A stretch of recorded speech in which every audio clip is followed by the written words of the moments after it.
and I decided that the less that I know is probably going to be the better for the conversation. So we want to be guided by wherever is the conversation is going in some regards. So I will encourage you to also don't hesitate to participate in this conversation. So this is not us presenting to you. This is a Saturday afternoon between friends talking about art, the landscape, and all things in between. I agree, because I think if we wait till the end for questions, you've forgotten them, we can't work out what fiction we told you in the first place. So don't hesitate to quickly put your hand up and ask a question. So that takes me to my very first question. And one of the things that I found out when I was trying to learn about David is that David has a very, very small footprint online. And that's probably very deliberate. It also means that there isn't a trajectory that we can sort of map easily, like with some other artists. So my first question to you is, we're here today, this is what we can see, but what took us here? What is the earliest step in that process, whether it be Newcastle University or earlier or after? What is that first step that took us here? I don't know how far back you want me to go, but as far back as you feel comfortable. 84. 84 is a good year. So 83, 84, I met Orban, Desiderius Orban. By that stage she was 101 and still teaching. Perhaps not well, but he was still teaching. And I was invited to that student, and what I was doing then was I used to have this view from my grandmother's bedroom window. And so I was doing paintings like that, and he hated them and he slashed them. And he'd send me back and say, do some others, and he'd slash them. And I said, what am I doing wrong? You know, because being this kid and being fairly teenagers, we cry easily, get upset easily. I did. And he said, you're too precious. So he kept stabbing them until I suddenly became less precious. And I think that was probably one of the best experiences that I had as far as how to work. He wanted you to do a lot of works at once, not to concentrate on just one. And as far as landscape, he didn't want me to do that. He said, you draw landscape, he said, draw still lives, draw figures. So I went into that field. Later on, not long after that, I was still drawing big landscapes, and I started doing very big oils, and they were much more expressive, kind of Mandy Martin-esque, when those big slab paintings with you. And everyone was doing it. It was the period of time where everybody was shoveling paint on the canvas. And I thought, sorry, this is about the 90s we're talking about now. Yeah. We're in the 90s now. Yeah, so I finished art school in 1990, so around that period, yeah. And so then I went into these very large, very minimalist paintings, and they were just very soft colour tone, fairly dark, and then with strong, taped off drawings over the surface of them. Very minimal, extremely minimal. And I love doing these. And to a certain degree, the landscapes that I was doing, they kind of blended and morphed out of that, so they were kind of incredibly minimal, but still parts of the landscape. And then I went to Central Australia and decided the thing that I wanted to do was horizons. And so from that point on, it was just about minimalising the landscape and minimalising my response to it. Okay, so we spoke about your minimalist colour field period. Is that then, so going to Central Australia, seeing the horizon, is that what then influenced the reduction in the field in some regards? Yeah. Or was it sort of simple, one thing sort of gave reason for the other? I think when I decided to go to the desert, I had decided that I wanted to minimalise. Yep. So I cut down tone, I cut down texture, and I cut down anything that I thought wasn't necessary. For a while there, they were very, very minimal. They were just kind of like a white stain, a slightly darker white stain. But then I decided, I started building up these, which has got very fine lines. Originally they weren't so close together, and they're much more organic. These are quite staid in comparison. And at the time, obviously, those works were happening on-site, in situ, in plein air, or not? It's studio work. Painting outdoors is a sport. I hate sport. So I did drawings outdoors, and then I came back to the studio and did all the work from there. people who go out, I mean, seriously. This is why Instagram is ruining art. People want their photograph painting. Yeah. I was a little bit like you actually. I used to hate going outdoors until the lockdowns came, and then all we wanted to do is be outside because you had no other choice but to be indoors. So I'm trying to understand basically what's happening. Why was there a need for you to reduce? Apart from the fact that everybody was painting in a particular way, you want to find your own way. What's happening? Where are you thinking you need to reduce the palette? And I mean, I'm obviously drawing parallels in terms of my own relationship to the heart of Australia. So a few years ago, we took the family on a trip. We decided to get on the motorhome, go to Uluru, and I mean, if you haven't done it, don't ever fly to Uluru, drive to Uluru, because it is being able to be on the landscape and see the horizon and getting to destination, that's the thing. And that's what I'm seeing here as well in some regards. There is you're trying to arrive at a destination through the painting. What is that destination apart from understanding the horizon as a metaphor? I don't think that there is a destination. I think that's the thing that drives me. There is no single finish line. So you kind of can explore variations to get there. But as far as going back to everybody was painting like that, so I decided not to. No, I decided to paint like that, and I came back from it because I kind of thought that it just wasn't me. Sorry, what was the next bit you asked me? I was so dreadful memory, but like. That's right. Same here. So we'll play goldfish between the both of us. So it's about finding the landscape, finding the horizon, reducing the composition to its bare essentials, but then focusing on the horizon line as a metaphor. One of the things to me about the desert, and I said that I do drawings when I go out there, so they were always just sepia drawings. Quite often I would use the cliche of sticks, or I would use brushes, or I'd use a dip pen. And dip pen became my favourite way of working with a brush, so the two of them together. And what that did was it taught me about tone in the desert. So when you think that it's all very much the same tone, there's a lot of tone, subtle, delicate tones. And I wanted to do that, but I also wanted to push this idea of the horizon, this metaphor for the perfect painting. You never get to the horizon, and if you get to the perfect painting, you need to stop painting. So you never get there no matter how hard you try, so keep pushing yourself. And I think that was what kind of kept me going through some periods, because I just wanted to do something that was for me. And so I wasn't showing for a couple of years there, which was nice. And I decided the paintings that I did would be about trying to find out what connected me to anything. And I decided, and I don't connect with anything. I have no sense of place. I do not go home and think, wow, I'm home. I can be anywhere and I feel comfortable. I never have that sense of place. And I think trying to get that with the paintings was something that I really wanted to push, but it's not easy to push that as a concept. You really do need a lot of content to do that. So I kind of just kept going with this idea that it was something that I would never reach, it's something I'd never finish, but I kept going and pushing myself. And of course, it's all those things.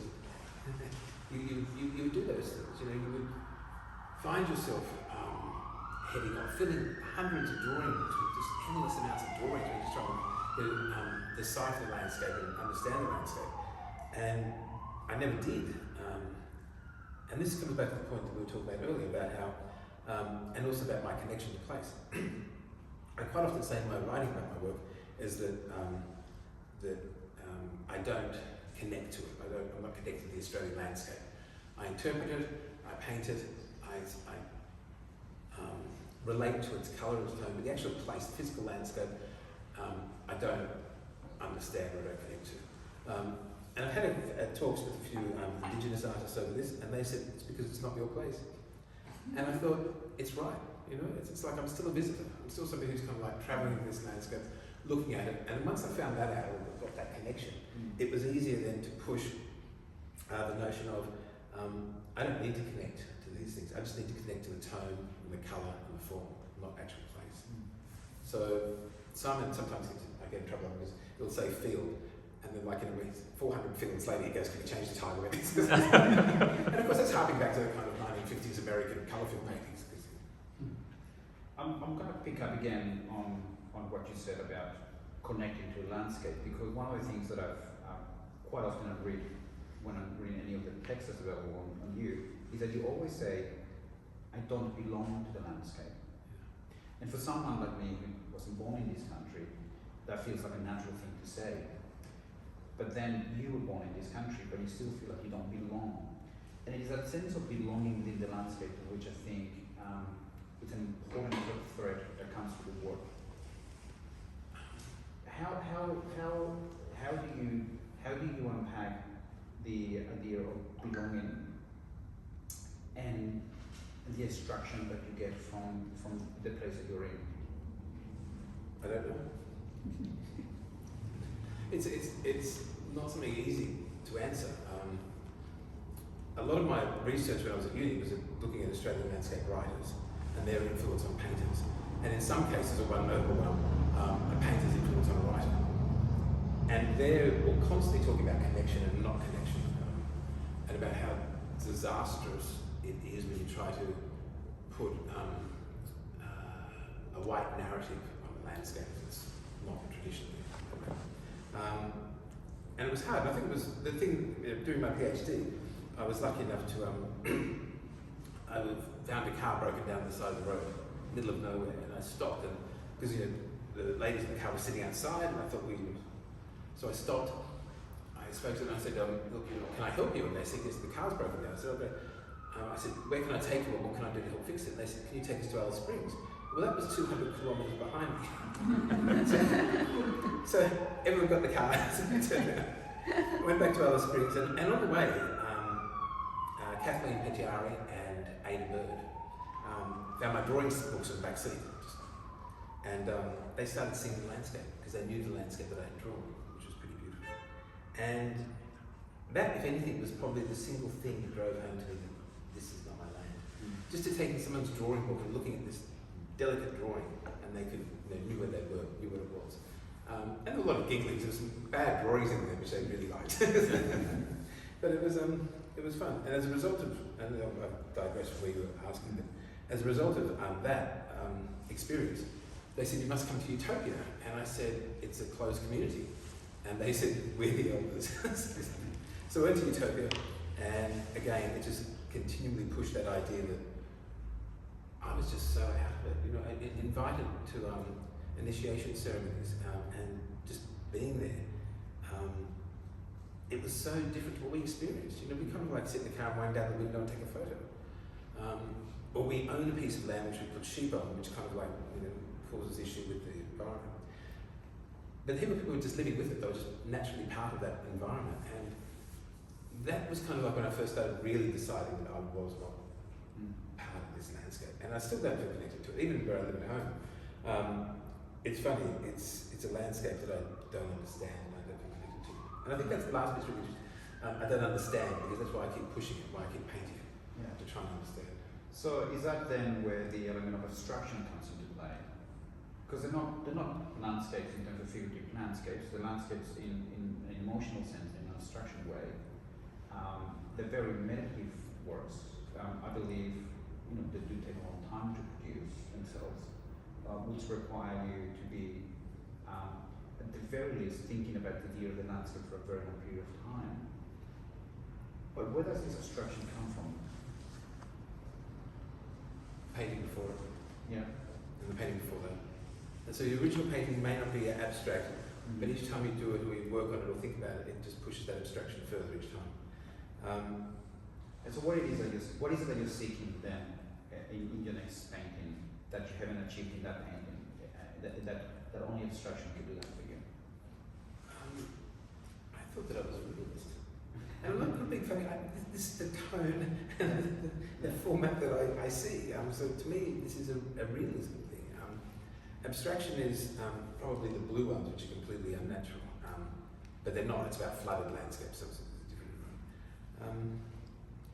I don't know, but I think that every painting influences the next one. Yeah. And there's the only reason we kind of like continue with paintings is this is the first exhibition I've ever had where I didn't have a painting half done at home before the show came on. So I've sat around for 2.5 weeks just thinking, what am I going to do now? But previously I would be working on that work, and that would be my what I'd be pushing. And they are about escapism. You know, I do want to escape, and I think that minimalism thing is, I do want a quieter life. I want a simpler life. I want a life where, and this sounds like probably midlife crisis, that I decide what I want to do, that I decide that when I want to paint. And when you're in any relationship, that's always a hard thing, because you do have to be respectful of the other person, but at the same time you can't stab them. So you know, it's kind of like this walking delicate line between the two. And these take a long time.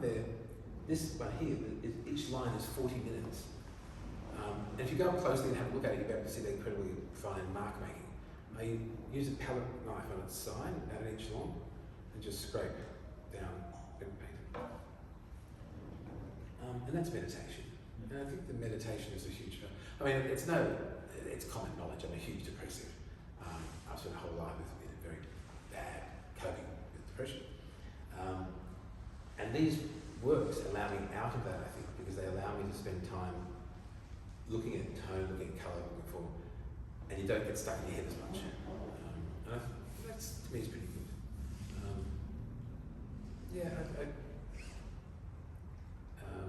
Do I wish it changed? This is the thing. Without my depression, would I be able to paint? And would I be able to paint if I didn't have depression? You know, and it just, everything kind of changes. You kind of think of things in perspective, connections. And sure, I would have had a much easier life without the depression. But having it meant that I could do things that I probably couldn't have done. And it's difficult. It's, you know, it's the treatment and the cure, what's worse. You have said that you are attracted to the desert because it makes you think. You've touched on depression, but I'm guessing that it makes you think other than, you know, it makes you think about the colour, it makes you think about the reflections, it makes you think about the water, it makes you think about things. Is that a yes, way? But funnily enough, it also reminds you of all the artists that come before you, you know, how they interpret it, including Indigenous artists. But when I say it allows you to think, is that particular green on a bit of saltbush, which you don't see in any other environment or anywhere else, and the delicacy of colour throughout the whole landscape. Not this huge red slabs, you know. That to me is what I'm kind of like to get lost in, that delicate tone. There are times when there are, you know, like huge red rocks full of iron, and they're not. You've got these delicate little, you know, sections of other colours coming through, and it's those things that you kind of get caught up in. You don't get caught up in, you know, like what you have or haven't done, how awful you are, and how bad the world is. You get caught up in the small, the minuscule, the microcosm, and the only way you can do that is by seeing the macrocosm, by seeing the large. You see the small, and you can't isolate those. Yeah, interesting you said that, because as we were talking earlier, we were talking about how the works themselves are the two different experiences, one from the far and one from up close. From the far, there are a limited number of colours, but up close, every single line is a different colour, and obviously that only comes through a huge awareness of the complexity of what's in front of you, and a desire to sort of show that in a very macro kind of way. Yeah, but also the fact that I have a very, very good colour memory, so I could paint, you know, looking at a shirt, I'd go home and I could actually paint that colour, mix it. That allows me to do that. But so what was the other part of that? It was just about the two aspects of the painting. So you have one from the distance, it's a work. Yeah. Once you get up close, it's a completely different work. Yeah. It's a microcosm, something that's the closer you get. And I would encourage everybody who haven't had a chance to really, really come up close to the works. Feel them too. Can we? Yeah. Because you can see texture in them, you can't actually, because it's that side of the palette mark, you get that texture. I don't know, it's interesting. what does not take me to my next question, which was about, because I asked you before, are you a colorist? And you said you used to be a colorist. What is that training as a colorist that obviously, then helps you with a photographic memory of color? I think to be a good colorist, you have to be a very good tonalist. Mm-hmm. You can't separate the two. You need to have one and the other. And I talk to people about, kind of like seeing colour as tone, and they kind of look at you like you're absolutely bizarre. But the classic example of it is Matisse's portrait of Mrs. Matisse, where she has a green stripe on her nose. Mm-hmm. Theoretically, in the practice, that should recede, but it doesn't, because he knows what he's doing by building up around it. It's having that knowledge of looking and understanding tone. And I showed you earlier, there's every now and then, you could go through them, and I think you'll find that I've picked the wrong tone or the wrong colour in a particular line, and so I've gone back and I've painted it in because I just didn't do it correctly. And to me, that's kind of like, it's not cheating, it's just kind of like amending. So you've obviously went through university, you did a PhD at Newcastle University, you then follow on being a teacher at Newcastle University. Was that part of what you were teaching? Was that part of, and did that teaching sort of then bleed into your practice as well? When you teach, and I believe you're a good teacher, you're a vampire. You give those kids this, everything they need, this knowledge, and if you're any good, you suck it back in a different way. They'll have a colour combination which you won't know of. They'll have some kind of thinking that you hadn't thought of. And that's how it should be, is the two of you, or the group of you, kind of like blending together to form this. I really like working with students. I wouldn't recommend taking them to the desert on holiday. I decided I would take 7 students in a minivan to White Cliffs and then onto Middlebrook. So it's kind of like 2.5 hours to Broken Hill, which would be the closest place. Tibbetborough, Broken Hill, Middlebrook. And my first morning, I said to one of the kids who brought out kids, they ranged in age from 27 through to 80. But one of them brought out this jar and put it on the table and said, I said, what's that? And they said, it's something to help us draw. And I said, yes, but what is it? And he went, oh, I went, what? It was magic mushrooms soaked in honey. And I went, no, there is no hospital. There is no way we can get you. So I confiscated that. But they weren't used to that scale. And so they did this for the first day as this group. And then the next day, I couldn't find them because they suddenly went bang. And they just loved it. They had never experienced anything like it. And they became so excited about the possibilities of it. And they weren't landscape painters. That wasn't what they were getting at. What they were getting at was scale and tone and mark and form. And to them, to a certain degree, they got connection. But they got connection through things that weren't about birthright, etc. They got connection in the sense that they suddenly realised, as artists, they were really insignificant. In the scheme of things, they were just these tiny little people. And they had to do their own thing and not compromise and do what others expected them to. And I think that was a really beautiful thing from it. They didn't cope with the whole experience. I told them they could bring some wine each if they wanted to. So we had a trailer on the back of the minivan. They decided they needed a bottle each per day. We were gone for 10 days. Honestly, I had no idea. But it was wonderful. I really like students. Students feed you. Yeah. I miss that part of it. The art school in Newcastle closed down because, like most art schools around the country now, you don't come out of it with a degree where you can actually, build a bridge or you can draw a skyscraper. You don't have a set income, so you close. And that's why all these art schools are closing, because they don't want to have the statistics that say our students are artists, but they're not selling. They need to have their students be artists that are kind of, and it's contagious, which is horrific. And I think it needs to stop. I would have hoped it would have stopped, but it hasn't. So you've touched also on going out to the desert with a group of people, which is something that you also do with other artists as well. Yeah, the group of people, that was basically two groups, one a postgrad group and I was undergrad, postgrad. That was the Fowler's Gap, but then the next time was with those students. This is only when I've gone out in groups, I've gone out numerous times by myself. But ever since then, I go out with people who are vastly different in what they think and what they see as to what I do, because it's the stimulation again of what they. And so last time one of the last times I went out was with a surfer.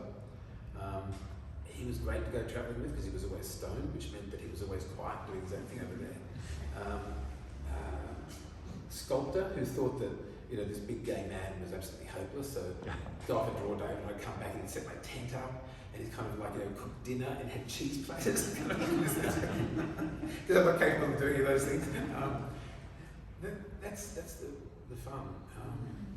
But I think the thing that's really beautiful about them is that they would, you could discuss things that night over the fire. When you go out by yourself, I don't do that, so I do actually work really all night, drawing as well as day. Hence these kind of like sepia works, which are looking at landscape of an evening. Yeah. And so how long are these trips that you go on? It depends. Normally, I don't normally go for less than 10 days. I think 15, 20 days is the ideal. Yeah. Mind you, most of these places you kind of like, there's no showers, there's no just using wet ones and wet things, Trust me, after a week they don't make much difference. Yeah. And the other thing that's quite funny, Simon helped us drive it once because it got stuck somewhere. It's a 96 Mitsubishi Trident. It has no air conditioning, it has no heating, it has, absolutely nothing of any luxury, but it doesn't stop. So that's what I go in. Goes on dirt roads, goes on other roads. And the other good thing about it is whenever people see it, especially when you bring paintings down to Simon's Gallery or anywhere, everybody gives way to it. I mean, it's got big dints in the side of it, it's got kind of mud and stuff. Everyone gives way to it. You should really do it, you can't. Hit it with something. The residency in China, that may have introduced some shift to your practice, or you don't misread that? Probably not misread it, except that it extended interest in hand. So the sepia works originally came out of Rembrandt. People say, oh, they're Chinese brush.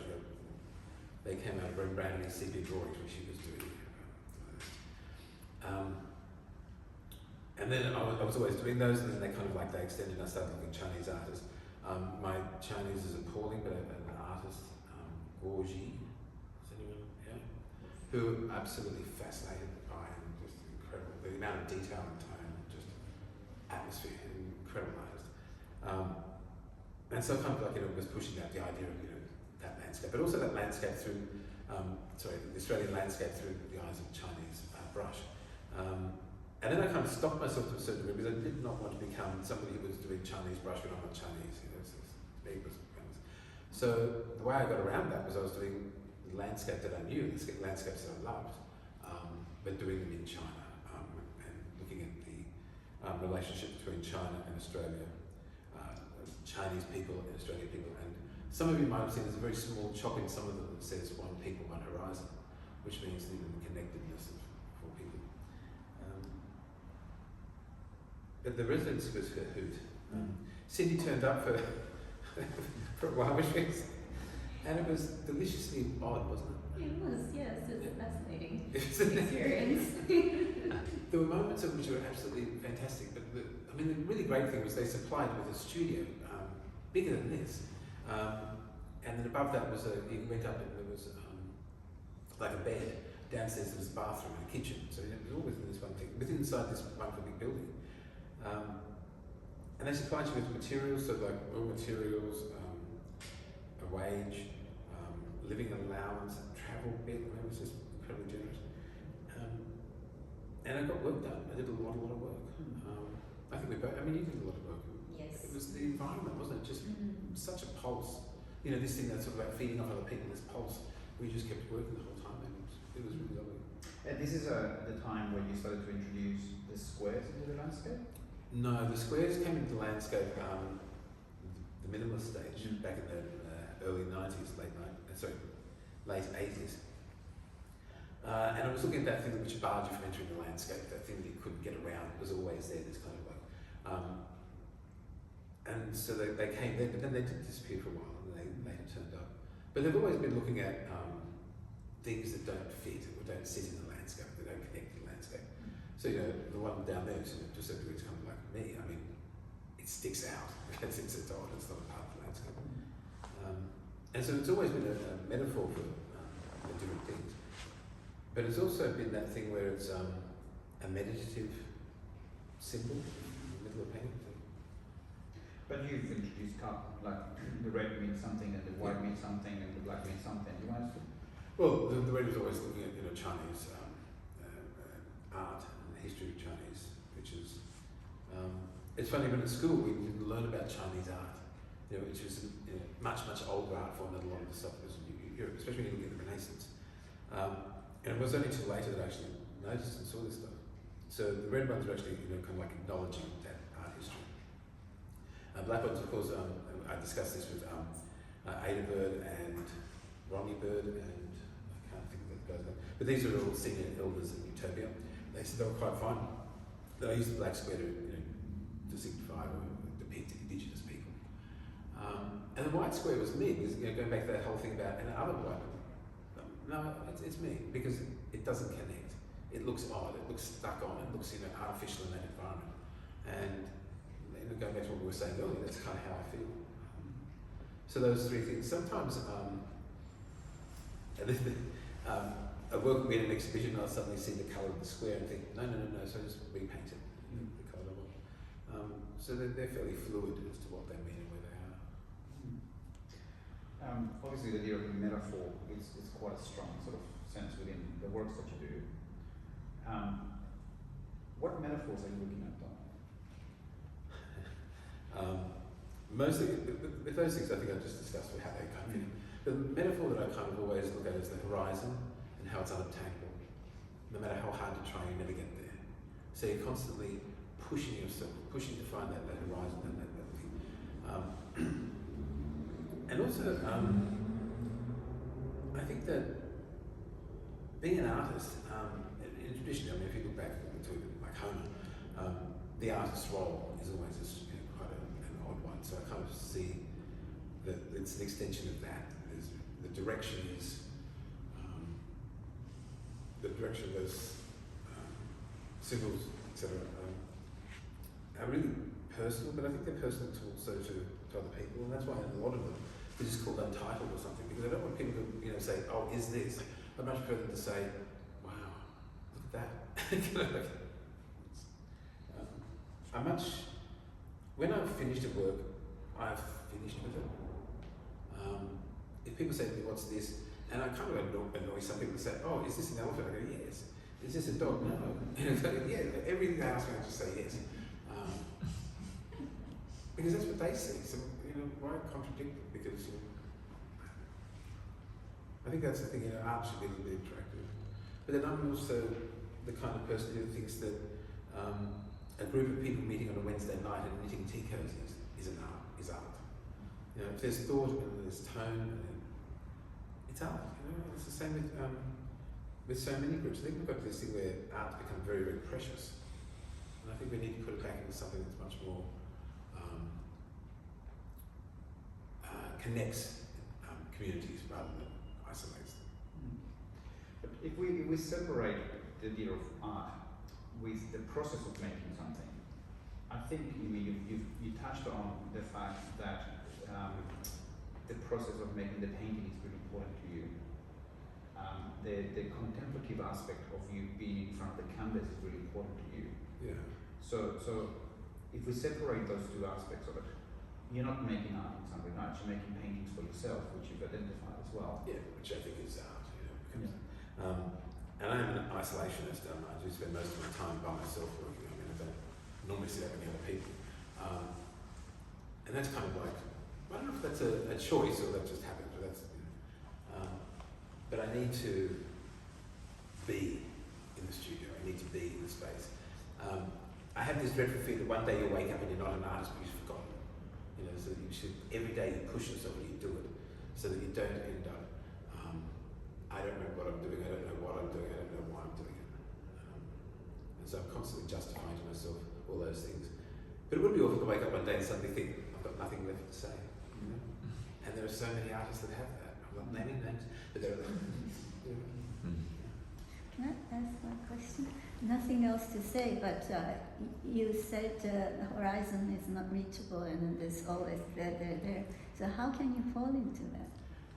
I think tonally it might one day disappear. Colour-wise, or in some form that it will be gone. I don't know if it's necessarily a bad thing. I think it's kind of like a climax or an end or something. You know, have to be a window, could be a bang. Might as well just open it to the floor. Are there any other questions? When you make your drawings, do you make them in a like tonal with colour, or is it a different interpretation that you then transform into a painting? So, a really great question, because the drawings never relate to the paintings. They're their own entities. So the drawings I do in my drawing books are just line drawings, very detailed line drawings. And then the works that I do later that night normally, because I take a table with me, I've got a headlight in my head, and these are the drawings that I do over night time. Yeah, is that kind of, but these don't have, these kind of reduce down, so each step should be a reduction in everything. So are you returning to a far more reduced field? I don't know. Because as I was saying, each painting drives the next one, the tone, the colour, the form. I don't wake up and think, oh, today's going to be a dark day, or today's going to be a pale day. It just happens. When each line, so to begin with, these works are painted from the horizon down. So each colour down then tells me what the next colour will be. Okay? Until I finally get to the bottom. Then I turn the whole thing upside down. And then I paint from the sky, horizon down. And the reason I do that is because it pushes the abstraction. It kind of allows me to be a bit more, less worried about form. You've also said that you prefer the more muted paintings as well, rather than the bright, colourful ones. How far muted? Like, do you get to a point where you go, it's too muted, I need to add some colour? Not yet. No, I think that's something that at some stage if it happens, I'll push. But I don't think that I could be too pale, I could be too minimalist. I don't think that's an issue. I think that, as you can see from this blue one here, and perhaps this one, I tried to play with colour. I tried to happy, joy in a few paintings, and it was just, I love them, but I've had enough of them. You know, I don't want to do any more of them. I don't feel the need to push colour to that level again. But it was a really interesting process.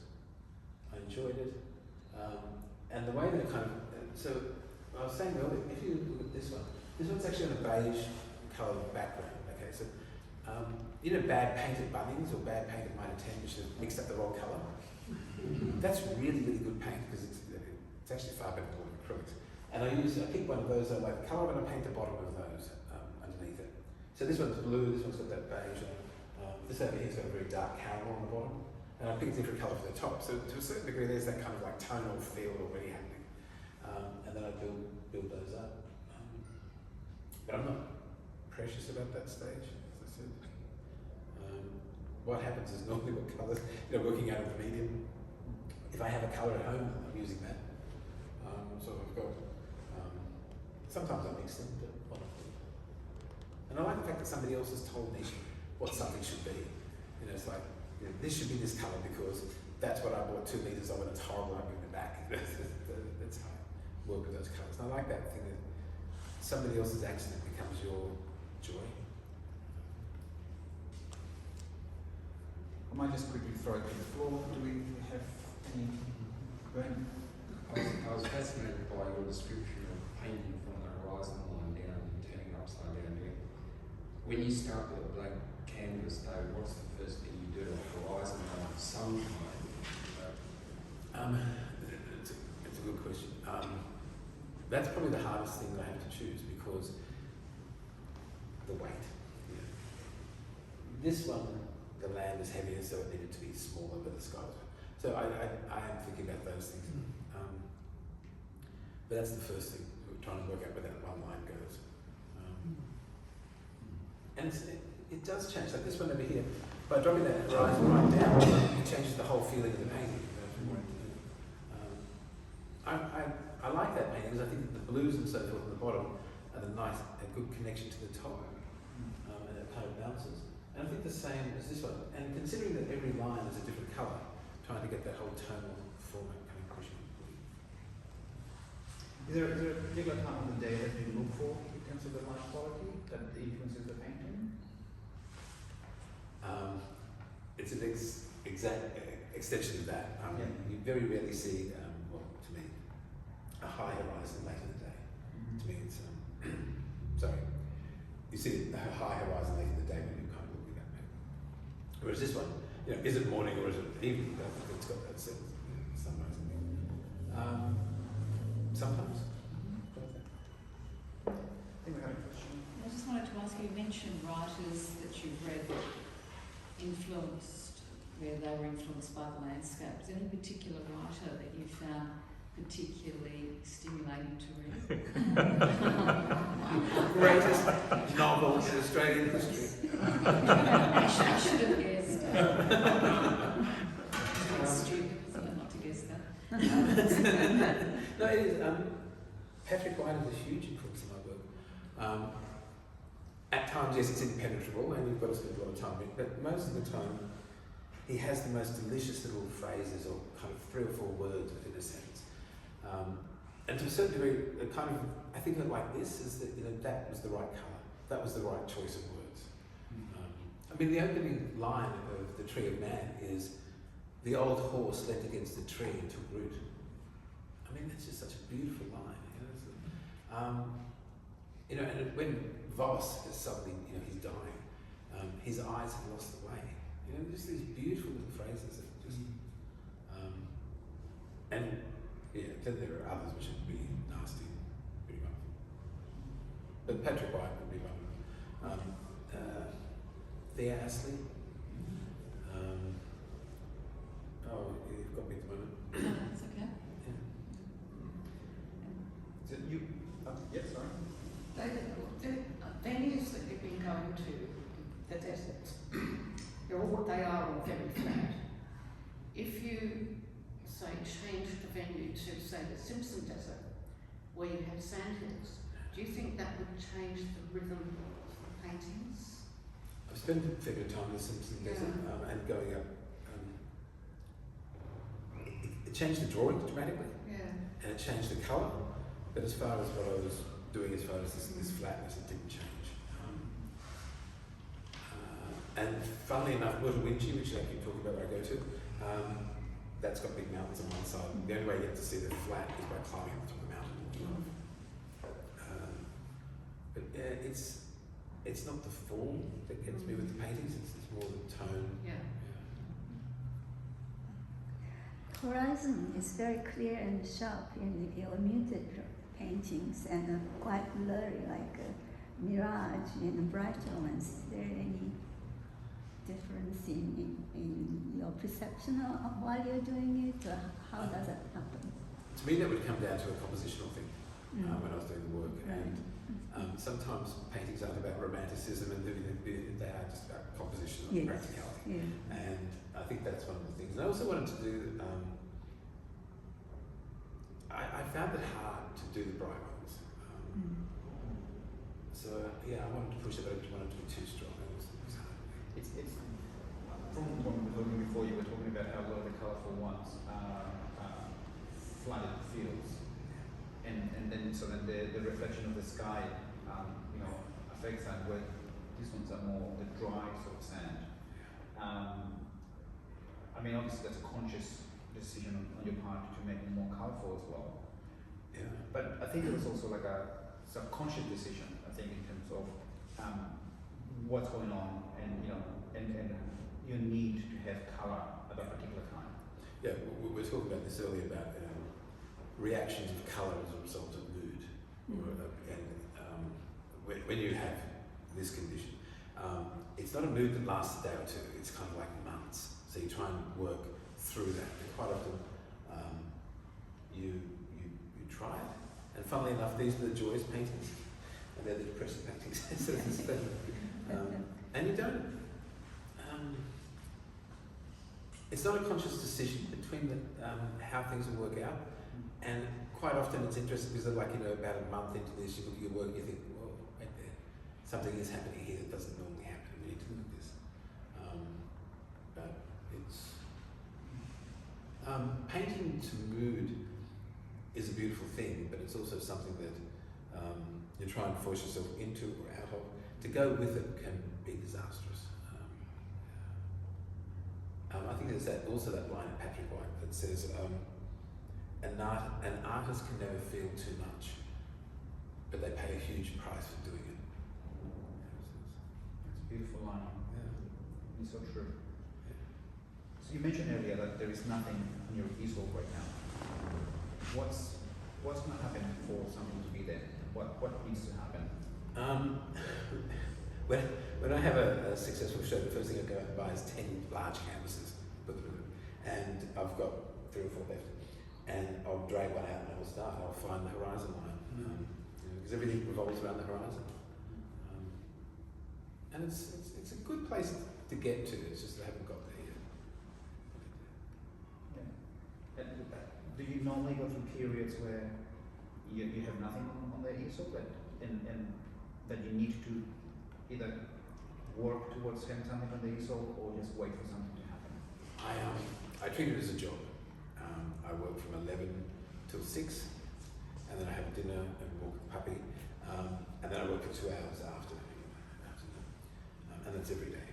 And if I don't do that, that's when I start kind of like, feeling bad about yourself, feeling like you haven't done something. So it's all the expectations. You feel like, oh my God, what have I done? And so, because we need to have that discipline. Because as artists, this to a certain degree is playing. We're playing with colour, we're playing with all those things, with little games and playing in our heads. But we need discipline, and the discipline is the time in the studio, I found, for me. Wonderful. And then you made the statement you found using colour very difficult. Can you elaborate on that a little bit, please? Because I paint colour as tone, which we discussed earlier, with these ones, if you squint at them, they do reduce down to being 2 sections. But I just found them forced. For me, people, I might like them in a year or two, but at the moment they're so raw and they're hung next to this, which I really like, that it becomes hard, But it's hard to work out the value of, in your head, if you have a red line that's this long, what blue do you need to counterbalance that to make it sit in space? Which is what happens with these. And then you have to have the one above that. So how does that go? But you need to constantly reduce the tone so that it recedes or flips the other way.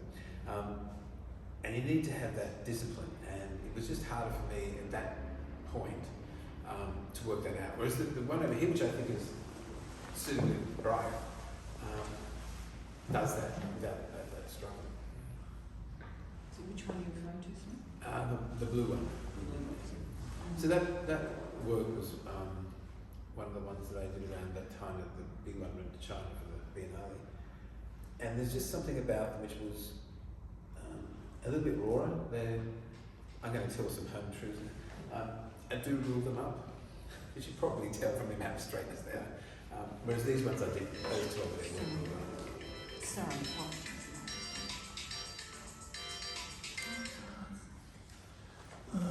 I know you're living in Blue Mountain, so your studio has a window, you can look at the landscape.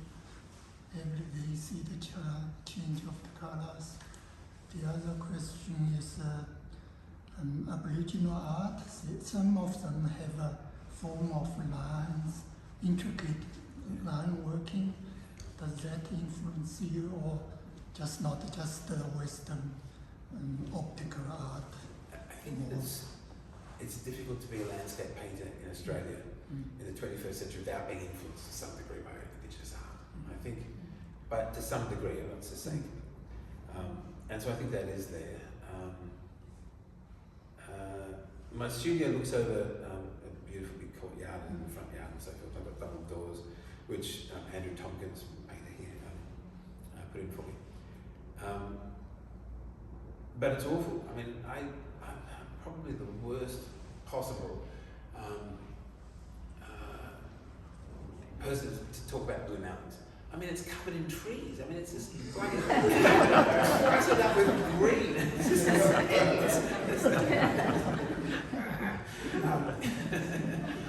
so when I do, I have to look at something this big, which I see, you know, and I think, oh, we're going to draw that. And of course, that looks like it's this big. You know, it's like massive. But it's this tiny little thing. But it's just, oh, these greens. I'm not a fan. As you can see, I'm not a fan of green. I think that's a great place to finish our conversation. I might just, if there is one more absolutely dying question on the floor. May I? Yeah. One more time.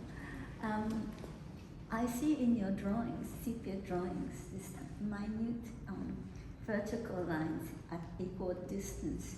So obviously it's not representational of something. And here we have horizon, and there we have this vertical, and then here they have a square. Do these things relate to each other?